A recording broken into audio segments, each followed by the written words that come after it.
19. Argument. Mort du brave et tendre La Trimouille et de la charmante Dorothée. Le dur Tyrconnel se fait chartreux. Sœur de la mort, impitoyable guet, droit des brigands que nous nommons héros, monstres sanglants nés des flancs d'Atropos, que tes forfaits ont dépeuplé la terre. Tu la couvris de sang et de pleurs. Mais quand l'amour joint encore ses malheurs à ceux de Mars, lorsque la main chérie d'un tendrement de faveur enivré répand un sang par lui-même adoré et qu'il voudrait rajouter de sa vie, lorsqu'il enfonce un poignard égaré au même sein que ses lèvres brûlantes ont marqueté d'empreintes si touchantes, qu'il voit fermer à la clarté du jour ses yeux aimés qui respiraient l'amour. D'un tel objet, les peintures terribles font plus d'effet sur les cœurs nés sensibles que 100 guerriers qui terminent leur sort, payés d'un roi pour courir à la mort. Charles, entouré de la troupe royale, avait repris cette raison fatale, présent maudit dont on fait tant de cas, et s'en servait pour chercher les combats. Il cheminait vers les murs de la ville, vers ce château, son noble et sûr asile, où se gardaient ses magasins de Mars, selon amas de lances et de dards, et les canons que l'enfer en sa rage avait fondus pour notre affreux usage. Déjà des tours le fait paraissait, la troupe en hâte au grand trot avançait, pleine d'espoir ainsi que de courage. Mais La Trimouille, honneur des Poitevins et des amants, allant près de sa dame, au petit pas, et parlant de sa flamme, manqua sa route et prit d'autres chemins. Dans un vallon qu'arrose une onde pure, au fond d'un bois de cyprès toujours vert, qu'en pyramide a formé la nature, et dont le fait a brévé sans hiver, il est un antre où souvent les naïades et les sylvains viennent prendre le frais. Un clair ruisseau par des conduits secrets y tombe en nappe et forme 20 cascades. Un tapis vert étendu tout auprès. Le serpolet, la milice naissante, le blanc jasmin, la jonquille odorante, et semble dire aux bergers d'alentour: reposez-vous sur ce lit de l'amour. Le Poitevin entendit ce langage du fond du cœur. La laine des zéphyrs, le lieu, le temps, sa tendresse, son âge, surtout sa dame, allume ses désirs. Les deux amants de cheval descendirent, sur le gazon côte à côte se mirent, et puis des fleurs, puis des baisers cueillirent. Mars et Vénus, planant du haut des cieux, n'ont jamais vu d'objet plus digne d'eux. Du fond des bois, les nymphes applaudirent, et les moineaux, les pigeons de ces lieux, prirent exemple et s'en aimèrent mieux. Dans le bois même était une chapelle, séjour funèbre à la mort consacrée, où l'avant-veille on avait enterré de Jean Chandos la dépouille mortelle. Deux des servants, vêtus d'un blanc surplis, y dépêchaient de long de profondis. Paul Tyrconnel assistait au service, non qu'il goûtât ce dévot exercice, mais au défunt il était attaché. Du preux Chandos il était frère d'armes, fier comme lui débauché, ne connaissant ni l'amour ni les larmes. Il conservait un reste d'amitié pour Jean Chandos, et dans sa violence, il jurait Dieu qu'il en prendrait vengeance, plus par colère encore que par pitié. Il aperçut du coin d'une fenêtre les deux chevaux qui s'amusaient à paître. Il va vers eux, il tourne en ruant vers la fontaine où l'un et l'autre amant, à ses transports en secret, s'abandonnent, occupés d'eux et ne voyant personne. Paul Tyrconnel, dont l'esprit inhumain ne souffrait pas les plaisirs du prochain, grinça des dents et s'écria: profane, c'est donc ainsi, dans votre indigne ardeur, que d'un héros vous insultez les mânes? Rebut honteux d'une course sans pudeur, vil ennemi, quand un Anglais succombe, vous célébrez ce rare événement, vous l'outragez au sein du monument. et vous venez vous baiser sur sa tombe? Parle, est-ce toi? Discours-toi, chevalier, fait pour la cour et né pour la mollesse, dont la main faible aurait, par quelque adresse, donné la mort à ce puissant guerrier. Quoi? Sans parler que tu lorgnes ta maîtresse, tu sens ta honte et ton cœur se confond. À ce discours, la Trimouille répond: ce n'est point moi, je n'ai point cette gloire. Dieu qui conduit la valeur des héros, comme il lui plaît accorde la victoire. Avec honneur je combattis Chandos, mais une main qui fut plus fortunée, au champ de Mars trancha sa destinée, et je pourrais peut-être dès ce jour punir aussi quelque Anglais à mon tour.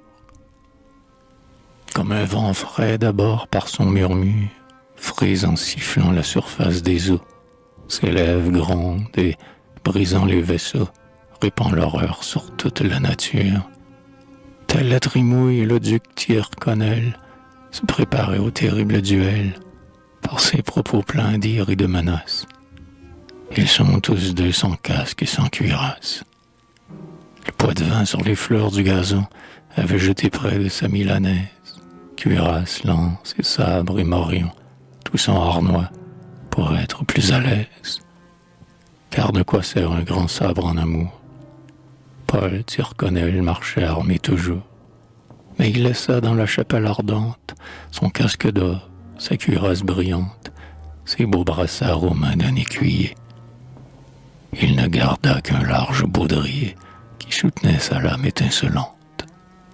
Il la tira, à Trimouille à l'instant, prêt à punir ce brutal insulaire, d'un saut léger à son arme sautant, la ramassa tout bouillant de colère, et s'écriant: monstre cruel, attends, et tu verras bientôt ce que mérite un scélérat qui, faisant l'hypocrite, s'en vient troubler un rendez-vous d'amants. Il dit et poussa l'anglais formidable.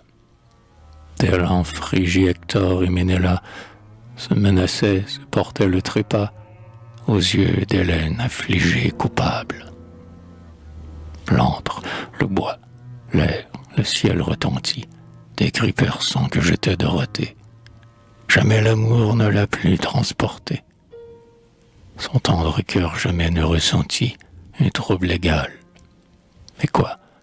Sur le pré même où je goûtais les pures voluptés, Dieu tout-puissant, je perdrais ce que j'aime.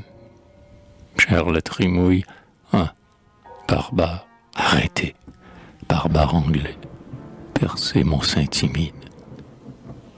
Disant ces mots, courant d'un pas rapide, les bras tendus, les yeux étincelants, elle s'élance entre les combattants. Son amant, la poitrine d'albâtre, ce doux satin, ce sein qu'elle idolâtre, était déjà vivement effleuré, d'un coup terrible à grand-peine paré.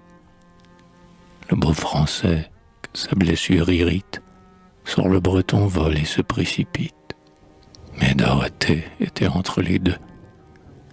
Ô Dieu d'amour, ô ciel, ô coup affreux, ô quel amant pourra jamais apprendre, sans roser mes écrits de ses pleurs, que des amants le plus beau, le plus tendre, le plus comblé des plus douces faveurs, a pu frapper sa maîtresse charmante. Ce fer mortel, cette lame sanglante, perçait ce cœur, ce siège des amours, qui pour lui seul fut embrasé toujours. Elle chancelle, elle tombe expirante, nommant encore la Trimouille, mais la mort, l'affreuse mort déjà s'emparait d'elle. Elle le sent, elle fait un effort, rouvre les yeux qu'une nuit éternelle allait fermer, et de sa faible main, de son amant touchant encore le sein, et lui jurant une ardeur immortelle, elle exhalait son âme et ses sanglots. Et j'aime, j'aime, étaient les derniers mots que prononça cette amante fidèle. C'était en vain, son la Trimouille, hélas, n'entendait rien. les ombres du trépas l'environnaient. Il est tombé près d'elle, sans connaissance. Il était dans ses bras, teint de son sang, et ne le sentait pas. À ce spectacle épouvantable et tendre, Paul Tyrconnel demeura quelque temps, glacé d'horreur. L'usage de ses sens fut suspendu. Tel on nous fait entendre que cet atlas que rien ne put toucher prit autrefois la forme d'un rocher. Mais la pitié que l'aimable nature mit de sa main dans le fond de nos cœurs pour adoucir les humaines fureurs se fit sentir à cette âme si dure. Il secourut Dorothée. Il trouva deux beaux portraits, tous deux en miniature, que Dorothée avec soin conserva en tous les temps et dans toute aventure. On voit dans l'un la Trimouille aux yeux bleus, aux cheveux blonds, les traits de son visage sont fiers et doux, la grâce et le courage sont mêlés par un accord heureux. Tyrconnel dit qu'il est digne qu'on l'aime. Mais que dit-il lorsqu'au second portrait, il aperçut qu'on l'avait peint lui-même? Il se contemple, il se voit trait pour trait. Quelle surprise! En son âme il rappelle que vers Milan voyageant autrefois, il a connu Carminetta la belle, noble et galante, aux Anglais peu cruels, et qu'en partant au bout de quelques mois, la laissant grosse, il eut la complaisance de lui donner, pour adoucir l'absence, ce beau portrait que du long barbelin la main savante a mis sur le vélin. De Dorothée, hélas, elle fut mère, tout est connu. Tyrconnel et son père. Il était froid, indifférent, hautain, mais généreux et dans le fond humain. Quand la douleur a de tels caractères, fait éprouver ses atteintes amères, ses traits sur eux font des impressions qui n'entrent point dans les cœurs ordinaires, trop aisément ouverts aux passions. L'acier, les reins plus fortement s'allument que les roseaux qu'un feu léger consume. Ce dur anglais voit sa fille à ses pieds. De son beau sang la mort s'est assouvie. Il la contemple et ses yeux sont noyés des premiers pleurs qu'il versa de sa vie. Il l'en arrose, il l'embrasse 100 fois. De hurlements il étonne les bois. Et, maudissant la fortune et la guerre, tombe à la fin sans haleine et sans voix. À ses accents tu rouvris la paupière. Tu vis le jour, la trimouille, et soudain, tu détestas ce reste de lumière. Il retira son arme meurtrière qui traversait cet adorable sein. Sur l'herbe rouge, il pose la poignée, puis sur la pointe avec force élancée. D'un coup mortel, il est bientôt percé, et de son sang sa maîtresse est baignée. Au cri affreux que poussa Tyrconnel, les écuyers, les prêtres coururent, épouvantés du spectacle cruel. Ses cœurs de glace ainsi que lui s'émut, et Tyrconnel l'aurait suivi sans eux, les deux amants au séjour ténébreux. Ayant enfin de ce désordre extrême calmé l'horreur, et rentrant en lui-même, il fit poser ses amants malheureux sur un brancard que des lances formèrent. Au camp du roi, des guerriers les portèrent, et de leurs pleurs les chemins arrosèrent. Paul Tyrconnel, homme en tout violent, prenait toujours son parti sur le champ. Il détesta, depuis cette aventure, et femmes et filles, et toute la nature. Il monte un barbe, et, courant sans valet, l'œil morne et sombre, et ne parlant jamais, le cœur rongé, va dans son humeur noire, droit à Paris, loin des rives de Loire. En peu de jours, il arrive à Calais, s'embarque et passe à sa terre natale. C'est là qu'il prit la robe monacale de Saint-Bruno.